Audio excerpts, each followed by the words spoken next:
E aí, pessoal, tudo bem? Bom, como nós já tínhamos visto na aula anterior, vamos dar sequência no tema cinemática, que é o estudo dos movimentos dos corpos. Todos os corpos que estão em movimento ao seu redor, inclusive você ao redor de outros corpos, estão desempenhando o papel em cima da cinemática. Voltamos a salientar, no estudo da cinemática não envolvemos a massa do corpo. Estamos trabalhando somente os movimentos, alterações de movimento e assim por diante, sabendo sempre que nós temos que ter um referencial em cima do qual a gente vai construir o nosso conhecimento. Bom, na aula de hoje nós vamos abordar um dos movimentos associados à cinemática. Vamos recordar? Falou em movimento, falou em velocidade. Falou em velocidade, falou em movimento. Portanto, o movimento que nós vamos abordar agora é o movimento que pode ser, primeiro, classificado como retilíneo ou curvilíneo. Então, movimento à velocidade. Aí você pergunta, mas Magal, o que seria um movimento retilíneo? É um movimento reto? Não. Se fosse reto, nós diríamos movimento reto, movimento curvo. O movimento retilíneo é um movimento que ocorre em uma direção. Vamos recordar quantas direções nós temos no universo? 3.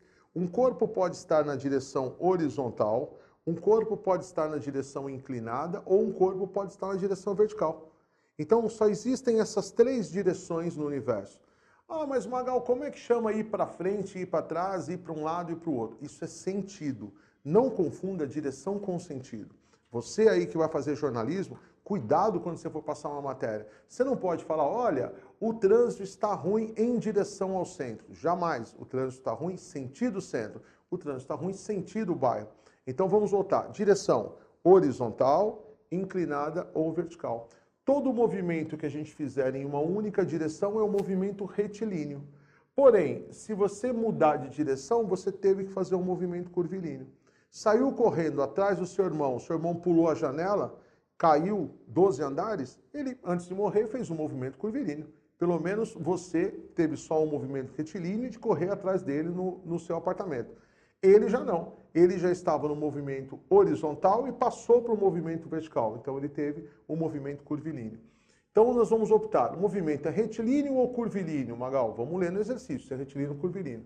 O movimento, além de retilíneo ou curvilíneo, pela língua portuguesa, ele pode ser uniforme. Movimento é velocidade. Velocidade uniforme. O que é velocidade uniforme? MU, movimento uniforme, que a gente vai sempre lembrar que movimento é velocidade, velocidade uniforme. O movimento é uniforme se ele tiver a velocidade sempre com o mesmo valor, a velocidade constante. Se a gente pensar nisso, então nós vamos ter o seguinte, matematicamente, como que nós podemos representar um movimento uniforme? Aqui, ó, eu tenho tempo em segundo, velocidade em metros por segundo. O movimento uniforme, matematicamente, ele é representado desta forma. Olha, a cada segundo que passa, a velocidade continua com o mesmo valor. A velocidade para o instante inicial, quando tudo começou a ser marcado, era 2 metros por segundo. Velocidade de quem? De um corpo, por exemplo, dele. Lembra dele, da nossa última aula? Do Rose Clayton.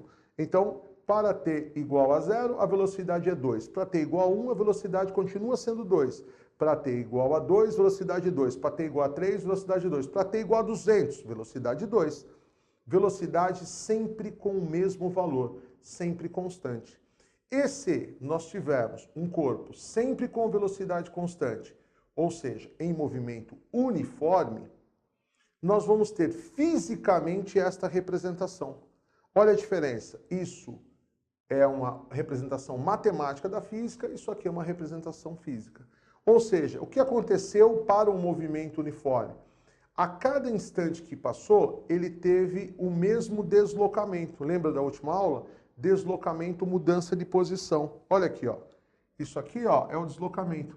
Então, ele teve esse deslocamento, ele continua tendo o mesmo deslocamento, continua tendo o mesmo deslocamento, ou seja, Rose Clayton vai ter movimento, por quê? Porque ele tem velocidade, grandeza vetorial, então, esta velocidade representa que ele está em movimento e a cada instante que passa, o sujeito tem o mesmo deslocamento. Cuidado, pessoal, não vamos confundir deslocamento com posição. Deslocamento é mudança de posição.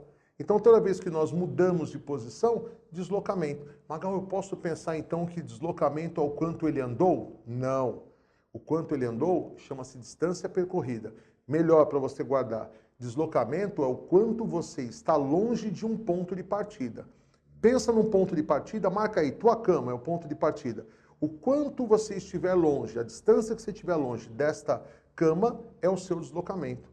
Então aqui você vê que ele tem o mesmo deslocamento. Opa, ele tem uma direção única. Ele tem uma direção única, ele tem um movimento retilíneo. Então o Rose Clayton está fazendo um movimento retilíneo e uniforme. E aí então nós temos ele tendo um movimento retilíneo e uniforme. Qual é a diferença, Magal, de movimento retilíneo e uniforme para movimento uniforme? Ambos são uniformes, só que por ser retilíneo, nós caracterizamos que a velocidade é constante e, nesse caso, a aceleração é zero. Então, o movimento retilíneo uniforme vai ter velocidade constante e aceleração zero. Isso é uma característica do movimento retilíneo e uniforme. Então, a aceleração, lembra, é a capacidade de impor força no sistema. É proporcional à força desse sistema. Isso é característica só de movimento retilíneo uniforme. Magal, e como que eu posso quantizar esse movimento? Como que a gente pode fazer uma quantização? Pois bem, a equação é aquela que nós vimos também na aula anterior, que a gente revê aqui, porque não custa nada a gente ver isso para você. Aí, equação. Velocidade era ΔS por ΔT, deslocamento num certo intervalo de tempo. Mas, se você lembrar que ΔS é mudança de lugar, que é o quanto você está longe do ponto de partida, daqui nós saímos, então, com a chamada função horária do movimento. S igual a S0 mais VT. Isto é a função horária do movimento.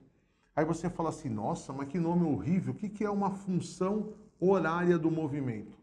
É uma função, é uma representação que mostra, a partir dessa função, aonde ele está, e aonde ele estava e o porquê ele fez aquilo. Olha só, nesta função horária do movimento, função horária, nós vamos ter alguns pontos importantes. Quais são eles? Por exemplo, S0, ponto de partida, velocidade, que é sempre constante, ou seja, por ser função, é porque S depende de T. Essas duas letrinhas não podem ter valor. Eu vou te dar uma representação de uma função. Então você tem uma função e com essa função você vai falar S igual a tananã mais tananã T. E a partir daí você vai criar a noção da posição ou do tempo em função daquilo que você quer. Os gráficos do movimento retilíneo uniforme, pessoal, são dois. O gráfico do lugar, posição pelo tempo, e o gráfico da velocidade pelo tempo. Esse gráfico mostra o seguinte, esse corpo partiu desse lugar, ó, quando o gráfico cruza um eixo é porque ele é zero no outro, então ele parte do lugar 10 metros e vem descendo, vem descendo, vem descendo. Quando chega em 5 segundos, ele desceu, ó, ele veio de 10 a 0, em 5 segundos ele está na origem, na casa.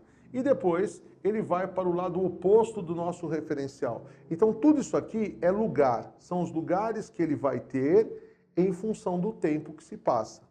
Já a velocidade, não. A velocidade é sempre constante. Por exemplo, o movimento retrógrado, lembra? Velocidade negativa, ó, menos 2 metros por segundo. Se fosse um movimento progressivo, a velocidade estaria para cima do eixo, e aí nós teríamos a velocidade como sendo, o movimento como sendo positivo, e a velocidade progressiva nessa linha desse movimento. Tudo bem? Então essa é a ideia geral que nós temos de movimento retilíneo uniforme. Aguardamos vocês na próxima aula.